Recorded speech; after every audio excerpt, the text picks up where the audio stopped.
Funding for the production of Public Square provided by the W.K. Kellogg Foundation, working to improve the lives of vulnerable children. Were you afraid he was going to kill you? Oh, absolutely. Every day. As a mother and as an immigrant, I was afraid, thinking that I'm not going to see my children again. Domestic violence every day is the #1 call. It's hard to worry about what the capital of North Dakota is if you're not sure your mom is safe at home. You know, as a kid growing up in this environment, I lied to the cops when they came to my house. I made them coffee, I never wanted them to leave, but I lied through my teeth. That part of our brain of fight or flight is so much stronger for survival that it literally is shutting down other parts of the brain that would produce algebra, poetry, music. Talk about the relationship between the mother and the child and how what happens to the mother might affect the child.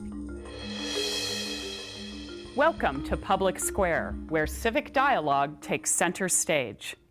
We won't eliminate domestic violence unless we work to equalize the power between men and women. It's a gender inequality mentality.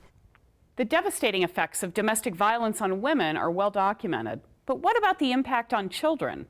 Children exposed to violence in the home often experience psychosomatic illnesses, depression, and suicidal tendencies.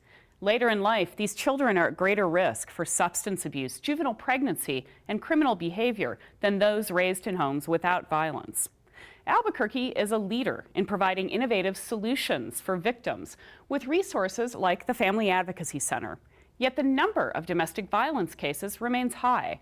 What is being done to reduce domestic violence and provide support for victims? In this public square, survivors of domestic violence share the impact on their families and how they overcame violence in their lives. We also are joined by diverse community groups working to provide support. Community leaders include Albuquerque Police Chief Ray Schultz, District Attorney Carrie Brandenburg, and Rosemary Cosgrove Aguilar, Special Commissioner for Domestic Violence in the 2nd Judicial District Court. Before we begin, we'll meet a survivor who is trying to stop violence before it starts. Thank you for coming to our school and telling us your story. I think you're a hero and should be awarded Mother of the Year. I was abused by my father, and my mother was too. Your story really inspired me to never let anyone overpower me. Relationship violence often begins early. Last year, a study of 7th graders by the Robert Wood Johnson Foundation revealed that more than 1/3 of students experienced psychological dating violence, and 1 in 6 experienced physical violence from a partner. You're my hero, and I hope someday I can tell the world about you and how you helped me. Amber is a survivor who wants to make sure young people don't get trapped in a violent relationship like she did. So she tells her story to middle schoolers. Everything that I speak about is real. It's facts. I bring in police reports. I show them what the police reports look like. I bring in all the pictures of my injuries. I have them pass them around, or I put them up on the board, and it's real stuff and real stitches and black eyes and bruises and blood. After her presentation, she gets letters, lots of them.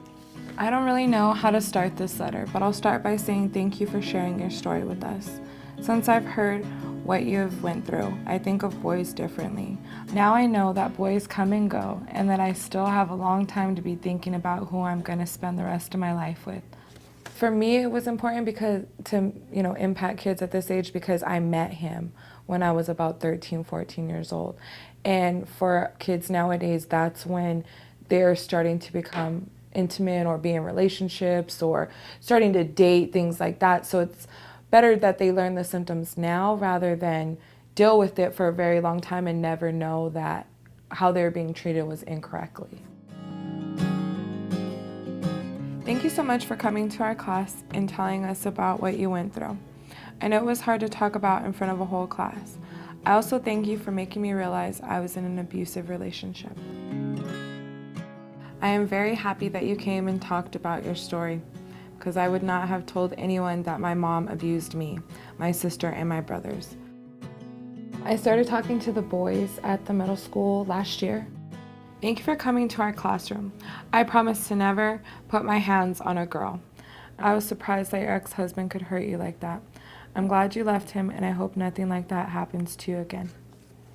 I think it impacted them more than the girls. They were very apologetic. It was almost as if they had abused, that's how they felt. Like they were apologizing for all men, I think, They kept coming up to me and hugging me and reassuring me that they would never hit girls, and that anytime they got upset at a girl that they would think about my pictures that I showed them.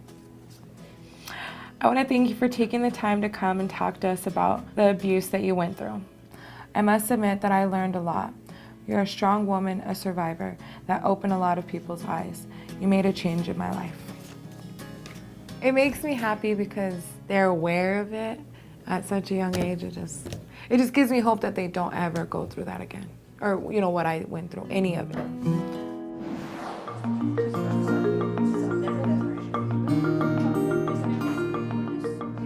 I would just like people to know that we're not helpless. We do realize what kind of situations we're in, but we just don't know how to get out of them.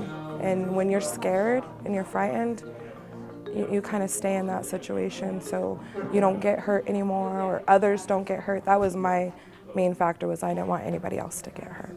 If we really are serious about changing the cycle of violence, we're going to have to shorten up the amount of time it takes for the adults to seek help.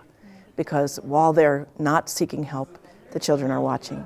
We know that domestic violence is a learned behavior, and we are never going to solve the domestic violence issue if we don't start with children and giving them coping skills and tools that they can use so that they don't become perpetrators or victims themselves. The largest impact is that they're stuck in the middle between their mom and their dad and not knowing who to trust. And they just are so busy focusing on survival that really when all the adults around there are asking them to do reading and algebra and their schoolwork, they don't have the brain power to be able to focus on that because they're really focusing on their safety and survival.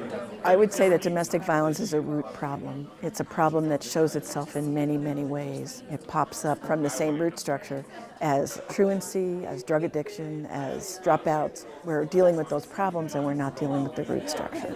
If we help the mothers, we will help the children.